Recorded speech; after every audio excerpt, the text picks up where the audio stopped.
राज्यात पहिलं पाऊल पत्रकारितेचं जगावेगळं. नमस्कार लाईव्ह. आम्ही करणार आहोत पत्रकारिता सर्वसामान्यांसाठी, प्रत्येकाच्या सन्मानासाठी. आम्ही तुम्हाला मिळवून देणार आहोत तुमचे हक्क.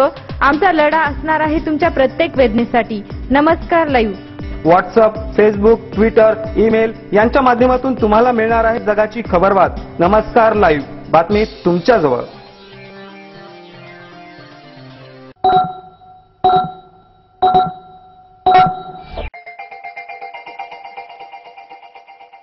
नमस्कार, मी भाग्यश्री पाठक. नमस्कार लाईव्हच्या सकाळच्या बातमीपत्रात आपले स्वागत. सुरुवातीला हेडलाईन. विमानाचा दरवाजा सापडला, बेपत्ता MH370 चे अवशेष असण्याची शक्यता.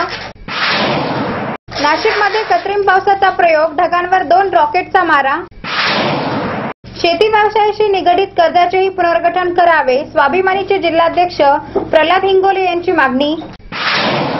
महापालिका पोटनिवडणुकीसाठी किनवटमध्ये उद्या मतदान. स्मार्ट सिटीसाठी पंतप्रधान व मुख्यमंत्री यांना भेटणार आमदार तारासिंग. नांदेडचे व्यापारी साजरा करणार विजयोत्सव. आता बातमीपत्र विस्ताराने. 8 मार्च 2014 रोजी आश्चर्यकारकरित्या बेपत्ता झालेल्या मलेशियन एअरलाइन्सच्या MH370 विमानाची शोध मोहीम शेवटच्या टप्प्यात आल्याची शक्यता बळावली आहे. तब्बल 1.5 वर्षानंतर बेपत्ता विमानाबाबत धागेदोरे हाती लागत आहेत. पोलिसांना सेंट डेनिस शहराच्या दक्षिणेकडील समुद्राच्या भागात विमानाचा दरवाजा सापडला आहे. संबंधित दरवाजावर परदेशी भाषेमध्ये काहीतरी लिहिल्याचं पोलिसांनी सांगितलं.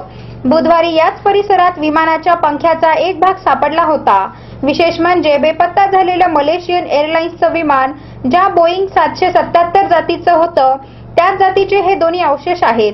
संबंधित अवशेष हे मलेशियाच्या त्या बेपत्ता विमानाचेच असल्याबाबत अद्याप अधिकृत दुजोरा मिळाला नाही. तरी आजवरच्या इतिहासात एकही बोईंग 777 जातीचे विमान समुद्रावर बेपत्ता न झाल्याने हे अवशेष त्याच विमानाचे असल्याचं बोललं जात आहे. बुधवारी रियुनियन द्वीप समूहाजवळ सापडलेल्या विमानाच्या पंख्याचा भाग तपासणीसाठी फ्रान्सला पाठवण्यात आला आहे. तो भाग बोईंग 777 चा असल्याचं मलेशियाच्या परिवहन मंत्र्यांनी सांगितलं.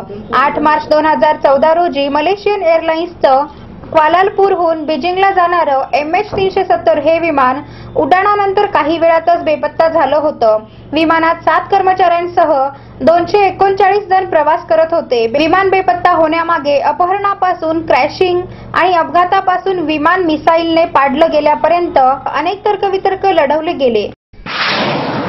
पावसाने दडी मारल्यानंतर संकटात सापडलेल्या शेतकऱ्यांना काहीसा दिलासा देण्यासाठी सरकारने कृत्रिम पावसाचा प्रयोग सुरू केला आहे. नाशिकच्या येवला तालुक्यातील सायगावमध्ये पहिल्यांदाच कृत्रिम पद्धतीने पाऊस पाडण्याचा प्रयोग करण्यात येत आहे. सायगावात आज सकाळी 7:01 2 रॉकेटच्या सहाय्याने ढगांवर मारा करण्यात आला. यानंतर 45 मिनिटात पाऊस पडण्याचा अंदाज वर्तविण्यात येत आहे. याचबरोबर आणखी 6 रॉकेट्सचा ढगांवर मारा केला जाणार आहे. तर औरंगाबादमध्येही आज कृत्रिम पाऊस पाडण्याचा प्रयोग होण्याची शक्यता आहे. कृत्रिम पावसाच्या प्रयोगासाठी ISPS या संस्थेने स्वतःहून पुढाकार घेतला आहे. रॉकेटद्वारे आकाशातील ढगांवर मारा करून कृत्रिम पाऊस पाडला जाणार असल्याने त्यासाठी ओझर येथून हिंदुस्तान एरोनॉटिक कंपनीतून परवानगी घेण्यात आली. ISPS ही एक खासगी संशोधन करणारी संस्था असून या संस्थेद्वारे यापूर्वी रॉकेटच्या सहाय्याने सिंधुदुर्ग, सांगली या ठिकाणी कृत्रिम पाऊस पाडण्याचे प्रयोग करण्यात आले आहेत.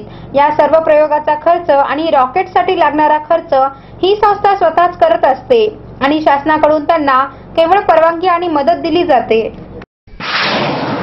निसर्गाच्या अवकृपेमुळे शेतकरी दुष्काळाच्या छायेत सापडला असून राज्य शासनाने शेतकऱ्यांची संपूर्ण कर्जमाफी न करता केवळ पीक कर्जाचे पुनर्गठन करण्याचा निर्णय घेतला आहे. परंतु या निर्णयाचा बँकेच्या कृषी विभागाच्या वेगवेगळ्या योजनेच्या थकीत कर्जदारांना काही उपयोग नाही. म्हणून शासनाने असे थकीत कर्जदार शेतकऱ्यांच्या poly house, shade net, green house याशिवाय शेतीशी निगडीत व्यवसायासाठी असणाऱ्या कर्जाचेही पुनर्गठनही करावे अशी मागणी स्वाभिमानी शेतकरी संघटनेचे जिल्हाध्यक्ष प्रल्हाद हिंगोले यांनी मुख्यमंत्री देवेंद्र फडणवीस यांच्याकडे एका निवेदनाद्वारे केली आहे. दर दिवशी शेतकऱ्यांचे आत्महत्येचे सत्र सुरू आहे. त्यामुळे शासनाने परिस्थिती लक्षात घेता केवळ पीक कर्जाचे पुनर्गठन करत असताना शेतकऱ्यांनी बँकेकडून घेतलेले शेती व्यवसायाच्या कर्जाचेही पुनर्गठन करावे. बऱ्याच शेतकऱ्यांकडे poly house, shade net, green house आदी व्यवसायांचे कर्ज डोक्यावर आहे. राज्य शासनाने पीक कर्ज पुनर्गठन आदेशात बदल करून शेती व्यवसायासाठी बँकेकडून घेतलेल्या कर्जाचेही पुनर्गठन करण्यात यावे अशी मागणी स्वाभिमानी शेतकरी संघटनेच्या वतीने करण्यात आली आहे। याबाबतचा शासनाने निर्णय घेतल्यास जिल्ह्यातील अनेक थकीत कर्जदार शेतकऱ्यांना मोठा दिलासा मिळणार आहे। वेळ झाली आहे छोट्याशा विश्रांतीची। तुम्ही एकत्र नमस्कार लाईव्हचे सकाळचं बातमीपत्र। शुभेच्छा पाठवा सुंदर बुकेसह संपूर्ण भारतात आणि 190 देशात कुठेही बुके पाठवण्याची सोय फक्त फ्लॉवर अँड फ्लॉवर्सवर। Bouquet, stage decoration, room decoration आणि कार डेकोरेशनचे सृजनशील नाव flower and flowers, centre point, Shivajinagar, Nanded. संपर्क 73 50 62 56 56। फ्लावर सोबत चॉकलेटचा sale, heart shape chocolate, lip shape chocolate, happy birthday chocolate, anniversary chocolate, I love you chocolate, डिंचाक डिचाक डिंचाक डिचाक, विविध शेपचे गिफ्ट पॅकिंग मध्ये चॉकलेट, खाण्यासाठी पोटलीचे चॉकलेट, डिंचाक डिचाक डिंचाक डिचाक। विश्रांतीनंतर पुन्हा एकदा आपले स्वागत। किनवट महापालिकेच्या प्रभाग क्रमांक 2 च्या एका जागेसाठी होणाऱ्या पोटनिवडणुकीचा प्रचार रविवारी संपला असून मंगळवारी म्हणजेच उद्या मतदान होणार आहे। शिवसेना भाजप युतीचे विकास भोमेवार, काँग्रेसचे कृष्णा निंबाणीवार, राष्ट्रवादीचे जहीर खान, काँग्रेसचे बंडखोर अपक्ष सुनील गरड व युनुस खान 5 उमेदवार निवडणुकीत उभे राहिले असले तरी काँग्रेस, शिवसेना, भाजप आणि राष्ट्रवादी या तिघांची काट्याची लढत चालू असल्याचे चित्र दिसून येत आहे।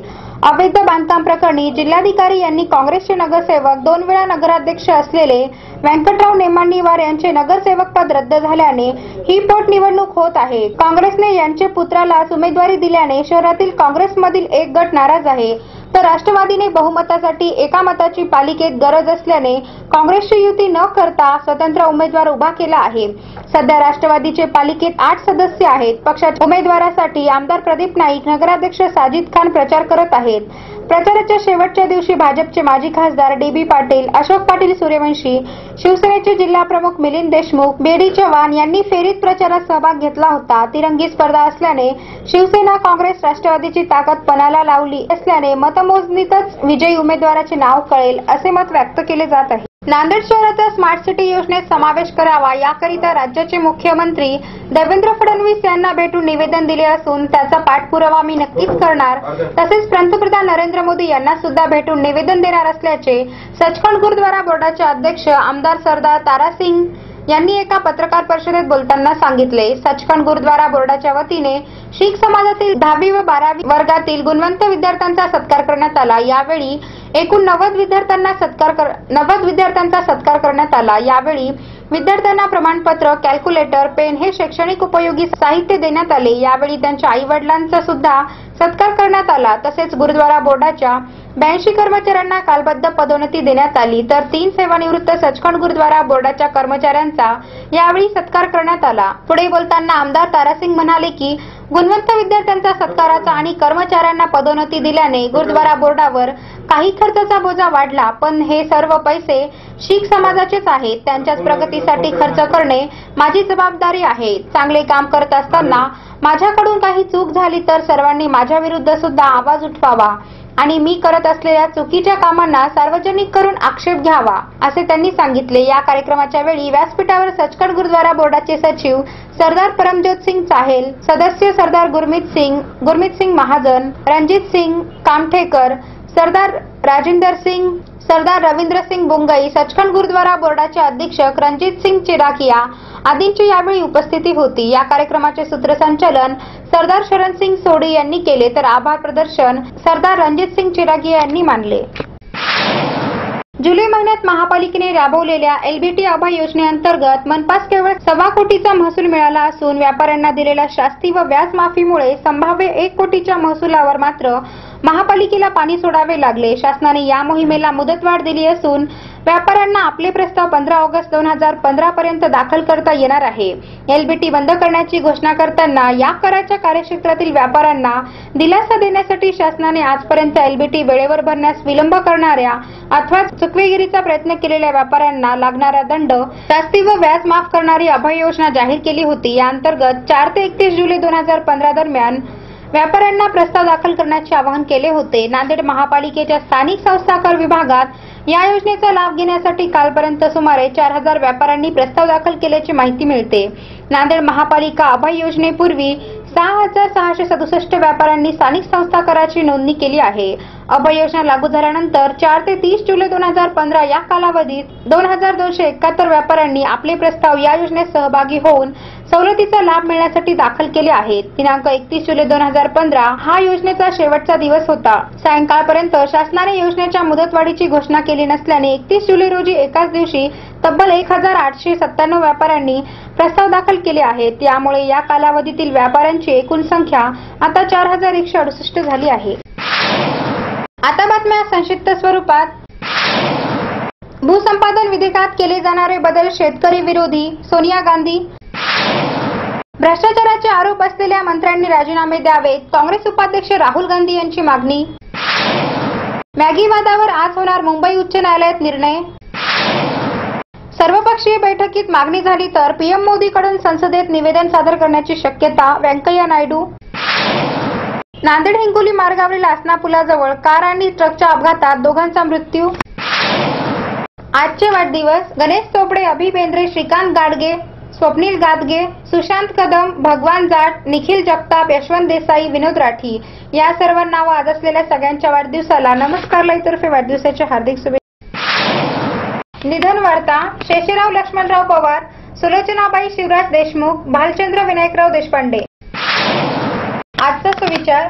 तुमचा काळ चांगला असतो तेव्हा तुमच्या चुकाही हसत हसत स्वीकारल्या जातात, परंतु जेव्हा वाईट काळ येतो तेव्हा तुमचा विनोदही गांभीर्याने घेतला जातो. पल्लवी जोशी, नमस्कार लाईव्ह वाचक. शेवटी पुन्हा एकदा हेडलाईन. विमानाचा दरवाजा सापडला, बेपत्ता MH370 चे अवशेष असण्याची शक्यता. नाशिकमध्ये कृत्रिम पावसाचा प्रयोग, ढगांवर 2 रॉकेटचा मारा. शेती व्यवसायाशी निगडीत कर्जाचेही पुनर्गठन करावे, स्वाभिमानीचे जिल्हाध्यक्ष प्रल्हाद हिंगोले यांची मागणी. महापालिका पोटनिवडणुकीसाठी किनवटमध्ये उद्या मतदान. स्मार्ट सिटीसाठी पंतप्रधान व मुख्यमंत्री यांना भेटणार आमदार तारासिंग. नांदेडचे व्यापारी साजरा करणार विजयोत्सव. आणि याचबरोबर नमस्कार लाईव्हचं सकाळचं बातमीपत्र संपलं. पुन्हा भेटू, तोपर्यंत नमस्कार. जग आता जवळ आले. जवळ म्हणजे किती? अगदी तुमच्या मुठ्ठीमध्ये. तुम्हाला माहित नसतं की तुमच्या आजूबाजूला घडते काय, पण मी सुदेशना धुतमल सांगणार आहे तुम्हाला आजूबाजूच्या ताज्या घडामोडी.